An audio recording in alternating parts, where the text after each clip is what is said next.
Salam untuk kita semuanya. Berjumpa lagi dengan saya di channel Aritela Tutorial, di mana pada pertemuan ini kita akan berbicara tentang revisi Undang-Undang Aparatur Sipil Negara atau RUASN sebagai solusi bagi honorer, dan inilah ketentuan terbaru terkait dengan RUU Pegawai Pemerintah dengan Perjanjian Kerja atau RUU P3K per Time 2023. Nah, Bapak Ibu penonton setia channel ini dan Bapak Ibu honorer senair dan seluruh masyarakat Indonesia, di sini ada satu informasi penting yang harus kita simak dan kita ketahui bersama Bapak Ibu ya. Ini terutama sasarannya adalah Bapak Ibu honorer yang getol untuk mencapai impiannya menjadi aparatur sipil negara di tahun 2023 tahun ini. Sebagaimana program pemerintah dalam hal pemenuhan kebutuhan ASN di instansi pemerintah pusat maupun instansi pemerintah daerah, yang mana hal ini harus dipenuhi oleh pemerintah sesuai dengan komitmennya dengan merekrut honorer yang ada menjadi aparatur sipil negara. Nah, Bapak Ibu yang saya hormati, tentunya ini adalah satu hal yang perlu kita bahas bersama dan kita ketahui bersama terkait dengan ketentuan terbaru RUU P3K per Time 2023 tahun ini.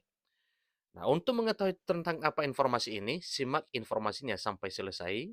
Jangan ketinggalan informasi, dan bagi Bapak Ibu yang sedang menonton, demikian dengan Bapak Ibu yang mungkin baru menemukan informasi melalui channel ini, jangan lupa dukung channel ini dengan cara like dan subscribe, share, dan komen, serta nyalakan tombol notifikasinya supaya semua informasi yang disalurkan melalui channel ini selalu update di layar Bapak Ibu. Tanpa basa-basi lagi langsung pada informasinya. Tercatat informasi terkini terkait dengan pengangkatan honorer yang mana hal ini menjadi kunci dalam hal ini adalah RUASN. Disampaikan bahwa ruang birokrasi pemerintah dan Dewan Perwakilan Rakyat Republik Indonesia tengah riuh dengan pembahasan tentang revisi Undang-Undang Aparatur Sipil Negara atau RUU ASN. Dalam RUU ASN ini, DPR RI akan menambah unsur baru, yaitu ASN per time atau ASN paruh waktu. Langkah ini diambil untuk mengakomodir tenaga kerja non-aparatur sipil negara atau honorer atau non-ASN ini yang terdampak kebijakan penghapusan pada 28 November 2023 menjelang akhir tahun ini. Apabila kebijakan penghapusan ini direalisasikan, bukan tidak mungkin honorer akan kehilangan pekerjaan ataupun dirumahkan.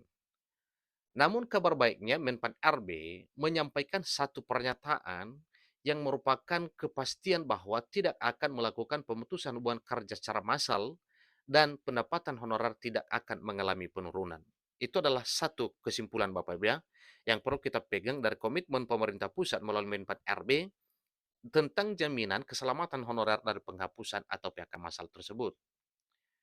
Bahkan Junimar Girsang selaku Wakil Ketua Komisi 2 DPR RI mengungkapkan dengan tegas bahwa seluruh tenaga honorer akan diangkat ASN tanpa terkecuali. Ingat Bapak Ibu ya, pernyataan manis dari Wakil Ketua Komisi 2 DPR RI Junimar Girsang mengungkapkan dengan tegas bahwa seluruh tenaga honorer tidak akan terkena PHK massal dan akan diangkat menjadi ASN tanpa terkecuali.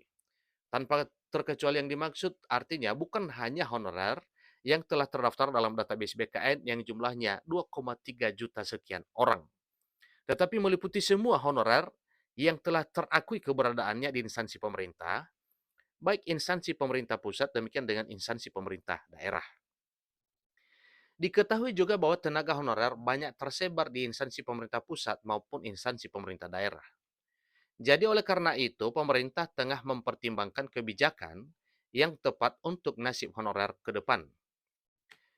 Nah, dalam hal ini Bapak Ibu tentunya ya ditunggu kesabaran Bapak Ibu untuk menunggu kira-kira kapan terjun keputusan pemerintah terkait dengan hal ini. Jadi untuk itu, usulan DPR RI tentang unsur baru ini diharapkan menjadi solusi alternatif bagi tenaga honorer yang ada di instansi pemerintah pusat maupun daerah. Jadi pemerintah sebagai pemangku kebijakan harus bijak serta berhati-hati dalam memberikan putusan yang berkaitan dengan nasib tenaga honorer di masa mendatang.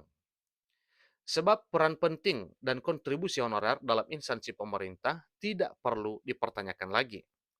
Karena memang para honorer sudah diakui secara nyata oleh pemerintah bahwa tanpa tenaga honorer selama ini untuk melaksanakan kegiatan pelayanan publik bersama dengan para ASN baik P3K maupun PNS, maka jelas pelayanan publik di negeri ini pincang tanpa honorer. Karena memang banyak hal yang dilakukan oleh para honorer namun tidak dapat dilakukan oleh para ASN. Jadi tidak sedikit honorer yang telah lama menantikan kabar tentang pengangkatan ASN. Sehingga dengan adanya revisi Undang-Undang Aparatur Sipil Negara atau RUASN ini dapat menjadi udara segar bagi tenaga honorer yang cemas dengan isu penghapusan.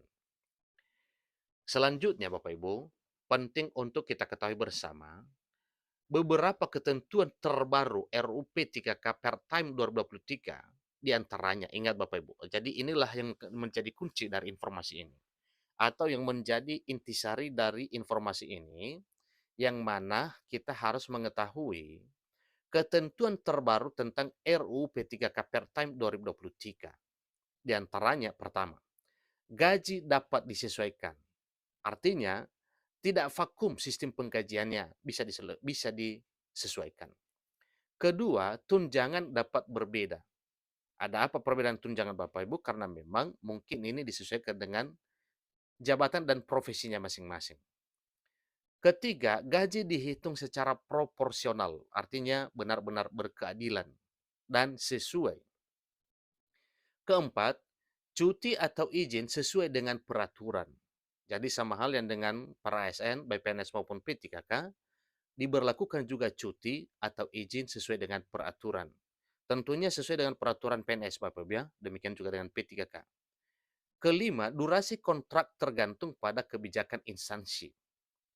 Nah, tentunya kalau instansi membutuhkan lebih lama, maka jelas hal ini akan lama melaksanakan tugas. Keenam, mendapatkan perlindungan hukum yang sama dengan P3K full time. Nah, tentunya ini Bapak Ibu, satu hal yang diperlukan oleh para ASN, yaitu perlindungan secara hukum. Artinya, para P3K full time sama atau diakui dengan part time. Demikian informasi tentang ketentuan RUASN P3K part time. Jadi semoga hal ini bisa bermanfaat bagi Bapak Ibu semuanya. Jadi itulah informasi terkini Bapak Ibu terkait dengan apa dan bagaimana RUU P3K Pertime 2023. Jadi ada 6 muatan yang harus kita ketahui. Pertama, gaji dapat disesuaikan. Kedua, tunjangan dapat berbeda. Ketiga, gaji dihitung secara proporsional. Keempat, cuti atau izin sesuai peraturan. Kelima, durasi kontrak tergantung pada kebijakan instansi. Dan keenam, mendapatkan perlindungan hukum yang sama dengan P3K full time. Demikian informasi penting ini. Sampai ketemu pada informasi berikutnya. Terima kasih.